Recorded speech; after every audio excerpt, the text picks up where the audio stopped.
Olá pessoal, tudo bem com vocês? Eis-me aqui de volta, Amanda Anderman, a guia de vocês pelas maravilhas da cidade maravilhosa, também conhecida como Rio de Janeiro, trazendo para vocês mais um episódio da série A Guia Resenha, dessa vez falando sobre o livro bomba, que eu falei no vídeo sobre a verdadeira data do descobrimento, que vou deixar aqui em cima nos cards para que vocês vejam, é claro. Quando eu fiz a gravação sobre a verdadeira data do descobrimento, mencionando este livro, eu ainda não tinha lido, como eu falei no vídeo, mas agora, minha gente, eu já li! E claro, já estou com ele em mãos. Não foi montagem, não. Eu realmente comprei e li para resenhar para vocês. Digo desde já que preparem!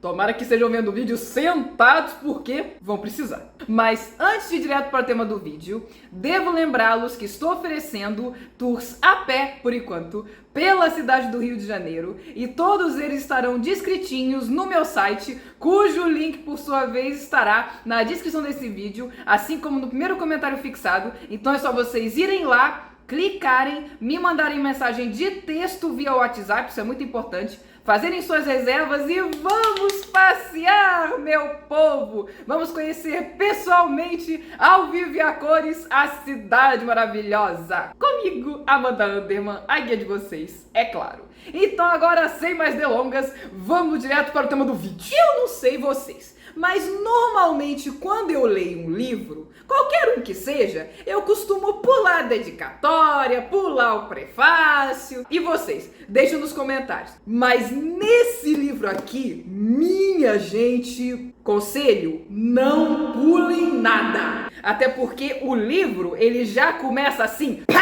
Na dedicatória, dizendo o seguinte: este livro é dedicado a quem se interessa pela verdade. Até que enfim, o autor pensou em dedicar um livro para mim. O livro já chega chegando. Eu disse para vocês que era um livro bomba, não disse? Então agora, sem mais delongas, já que o livro também não fica dando rodeios, já no prefácio ele já chega também fazendo assim, ó, pá! Na cara do leitor. Pelo menos foi assim que eu me senti lendo. Então aqui vai, logo de cara, a primeira citação direta do livro. Os reis de Portugal, Dom João II e Dom Manuel I, viveram no tempo em que a cátedra de Pedro, em Roma, era ocupada pelo valenciano Rodrigo Borges, súdito do rei Fernando I do Reino de Aragão.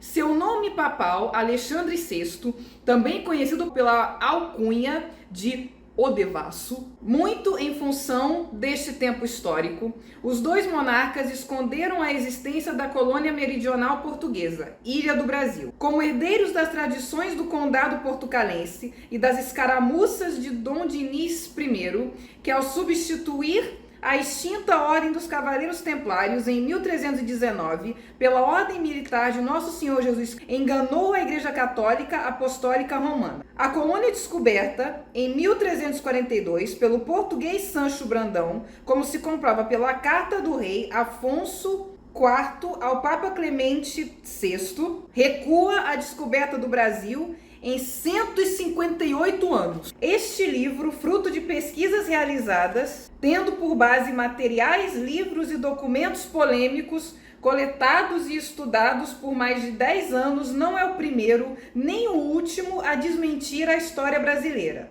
História mitificada em verso e prosa desde o século XIX, quando o Instituto Histórico e Geográfico Brasileiro, lembram-se dele, que eu falei no vídeo sobre a regência de Araújo Lima? Vou deixar aqui nos cards também. Decidiu ficar com a versão do poeta Gonçalves Dias, aquele vocês sabem que escreveu Iracema? Quem é que se lembra daquele livrinho que vocês tiveram que ler aí no colégio, certamente no ensino médio? Aliás, portuguesas que porventura estejam assistindo esse vídeo e pessoas de outros países aí de língua portuguesa? Sim, meus amigos, aqui no Brasil nós temos que ler, entre outros, um livrinho do romantismo brasileiro que se chama Iracema. Caso vocês estejam curiosos aí, podem comprar e ler, mas já avisando que é a versão romantizada, não à toa que é do romantismo, sobre os indígenas brasileiros. Então já vão sabendo disso. Continuando, decidiu ficar com a versão do poeta Gonçalves Dias em lugar da verdade apresentada pela tese de um historiador. Em 12 de maio de 1854, quando Gonçalves Dias apresentou ao IHGB a sua tese do descobrimento do Brasil por Pedro Álvares Cabral foi devido a um acaso, apresentou também sua memória Brasil e Oceania, cuja leitura ocupou 9 sessões. O poeta proferiu a lenda do acaso, as provas contundentes do historiador, tal como fez Dom João II e Dom Manuel I ao esconder o feito de Brandão para proteger os portugueses de origem judaica e seus negócios além mar. Os monarcas preferiram dividir o mundo com os espanhóis do Papa Devasso a tê-lo só para si. Ao apresentar em reuniões do IHGB sua teoria do acaso da descoberta do Brasil, Dias cometeu a primeira fake news da história brasileira. You are fake news. Desde então e até agora, o Brasil vive do embuste. Prefere as mentiras, os negacionistas, do que os cientistas e a verdade. Como, por exemplo, dizer que a Terra é plana, no que são desmentidos de forma categórica desde 334 a.C., quando o grego Aristóteles, com toda a sua autoridade, já escrevia: a Terra é redonda, não é muito grande o mar que banha o litoral além das colunas de Hércules, banha igualmente as costas vizinhas da Índia.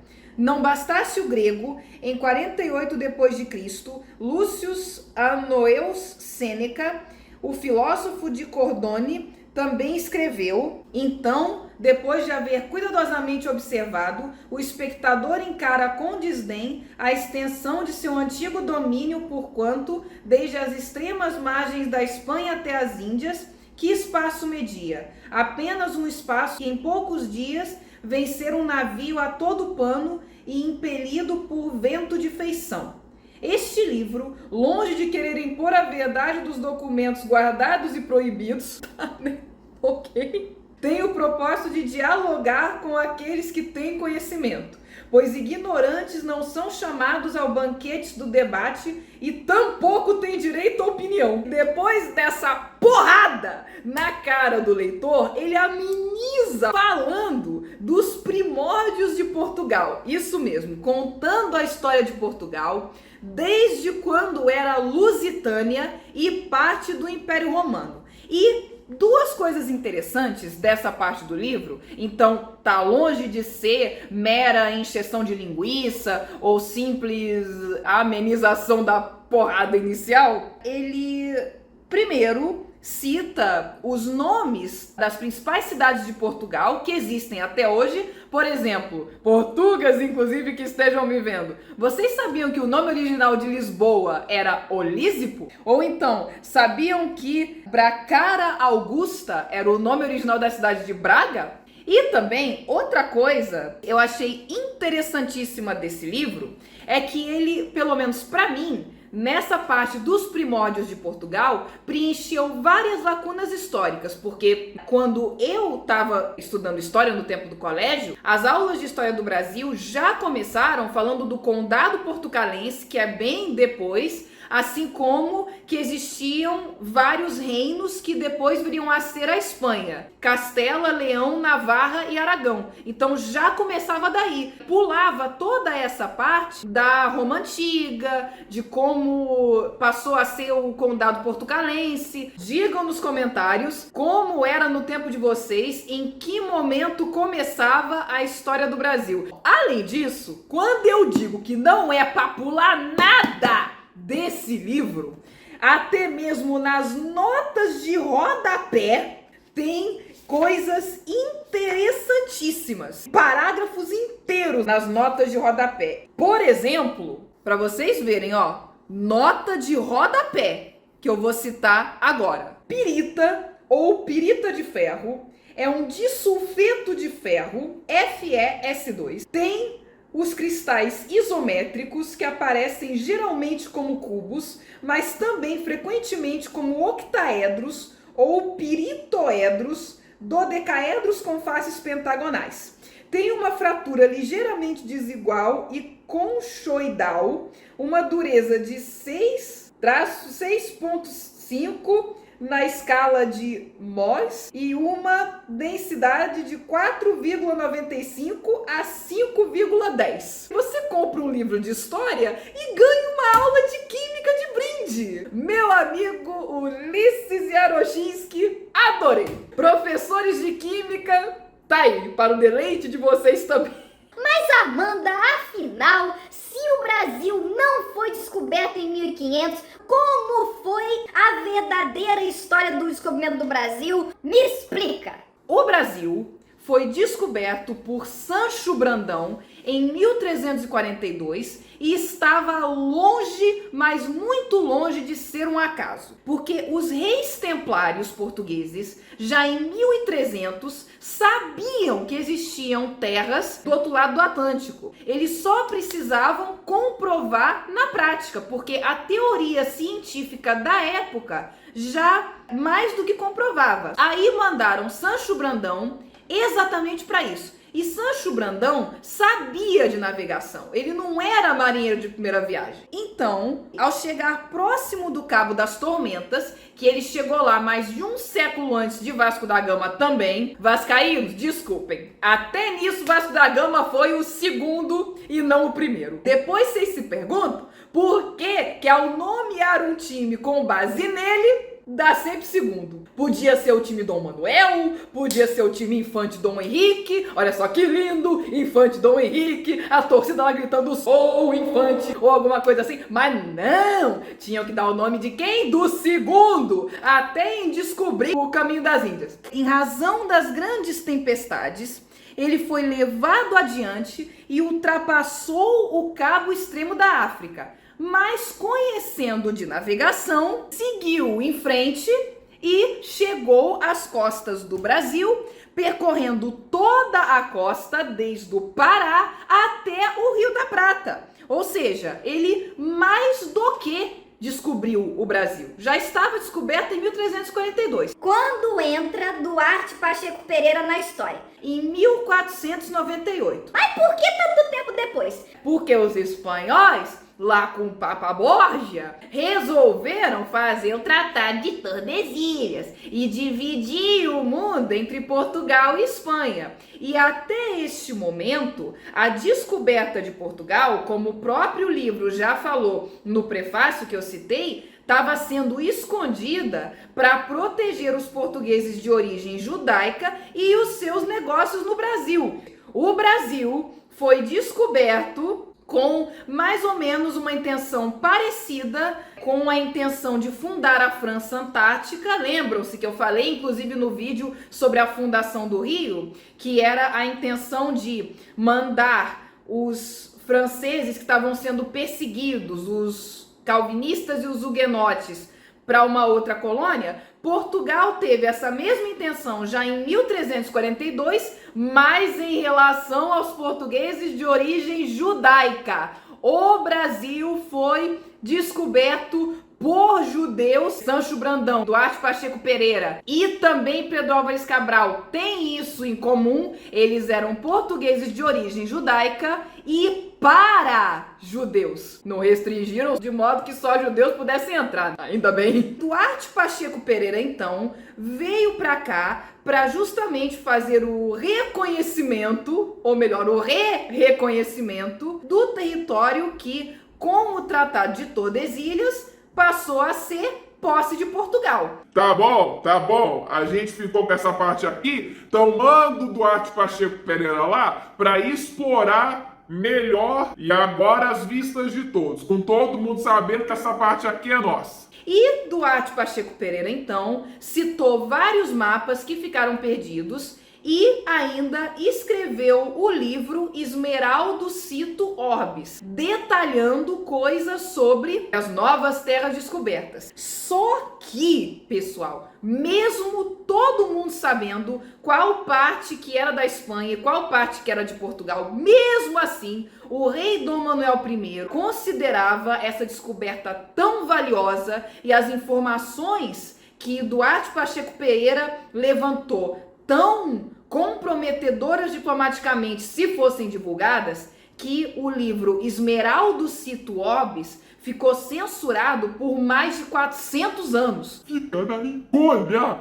Então, em 1500, lá vem Cabral para fazer uma mera oficialização do que já era território português. Manda o Cabral lá, fazendo favor, pra mais ainda sacramentar que esse diabo dessa terra é nossa. Diga-se de passagem, a grande realização do Cabral, confirmar uma coisa que já estava mais do que confirmada, mas tudo bem, beleza, ganhou vários títulos e honrarias por causa disso, ficou no esquecimento por mais de 300 anos, isso mesmo, ninguém nem falava em Cabral. Me imaginem isso, gente. Até o século XIX, na história do Brasil, ninguém falou em Cabral. Eu fiquei chocada de saber isso. E vocês? Digam nos comentários. Até que o imperador Dom Pedro II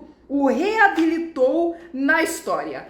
Foi Dom Pedro II que pediu ao Instituto Histórico e Geográfico Brasileiro que determinasse, afinal, quando o Brasil foi descoberto. Porque, no entendimento dele, o Brasil tinha que ter uma data de nascimento. E não! Esta data de nascimento nunca foi a independência do Brasil em 1822. Nem mesmo Dom Pedro II chegou lá e cantou a pedra dizendo que a história do Brasil começa em 1822. Então vocês aí que insistem em começar a estudar a história do Brasil da independência, parem já com isso. O que nos traz a segunda citação direta do livro bomba. Ui, desculpa, é melhor nem deixar muito assim exposto, vai que explode tudo a gente aqui. Então, momentinho, vou pegar a citação. Dom Pedro II fez uma pergunta de forma bastante clara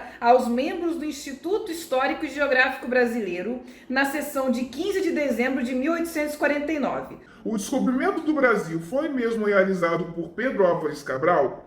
E essa descoberta foi devido a um mero acaso ou existiam indícios para isso?